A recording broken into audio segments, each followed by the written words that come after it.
High বন্ধুরা, আপনারা অনেকেই জানেন বহুদিন ধরে মোটামুটি এক সপ্তাহ ধরে দেখবেন একটা প্রবলেম আসছিল। যে প্রবলেমটা আপনারা দেখবেন ইনভেস্টর অপশনে গিয়ে রিসাবমিট করলে মানে বারবার সাবমিট করা সত্ত্বেও আপনার অ্যাপ্লিকেশনে অ্যাকনোলেজমেন্ট নাম্বারটা আসছিল না। তো এই সমস্যাটার সমাধান হয়ে গেছে। তার সঙ্গে দেখুন এই যে ওয়েবসাইটটা রোজ ভ্যালি, যেটা আগে আনসিকিউর ছিল সেটা দেখুন এখন সিকিউর হয়ে গেছে। তো খুব ভালো হয়েছে বন্ধুরা। তো বন্ধুরা এটা এবার দেখুন আপনাদেরকে দেখাচ্ছি, আপনারা ইনভেস্টর অপশনে গিয়ে দেখুন আপনাদেরকে দেখাচ্ছি যে প্রবলেমটা আসছিল সেটা একেবারে ঠিক হয়ে গেছে।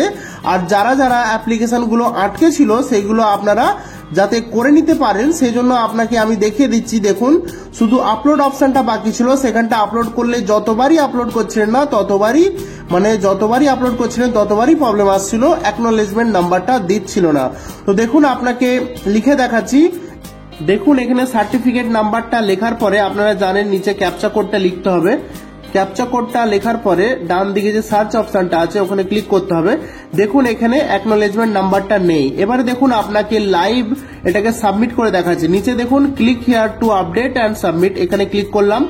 ক্লিক করার পরে দেখুন এখানে পুরো ডিটেলসটা বেরিয়ে চলে এলো। যে প্রবলেমটা বারবার আসছিল সেটা এবার ঠিক হয়ে গেছে। দেখুন আপনাদেরকে একটা সাবমিট করে দেখাচ্ছি।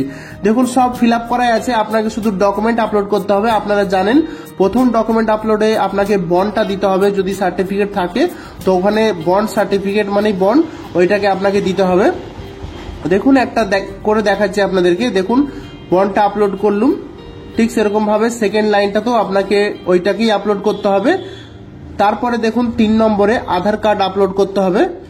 আধার কার্ড প্যান কার্ড যা হোক একটা আপলোড করলেই হবে। তো আমি আধার কার্ড আপলোড করছি। 4 নম্বরে দেখুন সেখানেও আপনাকে আধার কার্ড আপলোড করতে হবে। আধার কার্ড আপলোড করে দিলাম। তারপরে দেখুন 5 নম্বরে ব্যাংকের বই আপলোড করে দিচ্ছি। 5 নম্বরে ব্যাংকের বই আপলোড করে দিলাম। 6 নম্বরে দেখুন চেক বই আপলোড করে দিলাম। তো এরকম ভাবে পর সব জিনিসগুলো আপলোড করে দিলাম। তারপরে দেখুন নিচে যে সাবমিট অপশনটা আছে ওটা আপনাকে ক্লিক করে দেখাচ্ছি। দেখুন নিচে যে সাবমিট অপশনটা আছে ওটা ক্লিক করে আপনাকে দেখাচ্ছি। দেখুন আমি এই যে সাবমিট অপশনটা আছে এখানে এইমাত্র ক্লিক করলাম, লাইভ আপনার কাছে ক্লিক করছি, দিয়ে আপনাকে স্ট্যাটাসটাও চেক করে দেখাবো। দেখুন এখানে ইনভেস্টর আপডেট সাকসেসফুলি দেখাচ্ছে, ওকে মারলাম, দিয়ে আবার আপনাকে ইনভেস্টরে গিয়ে চেক করে দেখাচ্ছি। আবার কি হচ্ছিল বন্ধুরা, মানে আপনারা চেক করে যখন দেখছিলেন সাবমিট করার পর তখনও আপনার কাছে অ্যাকনোলেজমেন্ট নাম্বার আসছিল না, এটাই ছিল মেন প্রবলেম। কিন্তু এই মাত্র যে সাবমিটটা আমি করলাম এরপরে দেখুন অ্যাকনোলেজমেন্ট নাম্বার দিয়ে দিল। তো আপনারা এটা এক চান্সেই করতে পারবেন। আগে কি হচ্ছিল বারবার সাবমিট করা সত্ত্বেও সেটা দিচ্ছিল না, দিয়ে আপনারা এটা প্রিন্ট আউট করে নেবেন। অ্যাকনোলেজমেন্ট নাম্বারটায় ক্লিক করে ডিটেলসটা যেটা বেরোবে সেটা আপনারা ইজিলি প্রিন্ট আউট করতে পারবেন। তো বন্ধুরা খুব ভালো হয়েছে, আর এই আপডেটটা দিতে পারছি এটাও খুব ভালো লাগছে, কারণ এই সাইটটা আশা করি পুরোপুরি ঠিক হয়ে গেছে। এছাড়াও যদি কিছু প্রবলেম আপনার কাছে আসে তো অবশ্যই কমেন্ট করবেন, উত্তর পাবেন। দেখুন আমি এখানে আপনাকে ক্লোজ করে দেখাচ্ছি, পুরো ডিটেলস এখানে চলে এসছে। তো দেখুন এখানে দেখাচ্ছে your application is pending to approval, আগে লেখা ছিল ইনকমপ্লিট।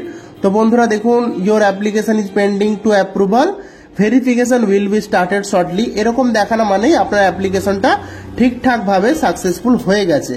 তো বন্ধুরা এইভাবে আপনারা আপনার অ্যাপ্লিকেশনগুলো কমপ্লিট করে নেবেন। এছাড়া যদি আদার্স কিছু প্রবলেম থাকে তো আমাকে কমেন্ট করবেন, অবশ্যই উত্তর পাবেন। আর যারা যারা আমার চ্যানেলে নতুন আছেন তারা অবশ্যই আমার চ্যানেলটাকে এইভাবে দেখুন, অনলাইন সুরজ শর্মা। দেখুন আপনাকে দেখাচ্ছি, এখানটা ক্লিক করে আপনাকে সাবস্ক্রাইব করে দেখাচ্ছি।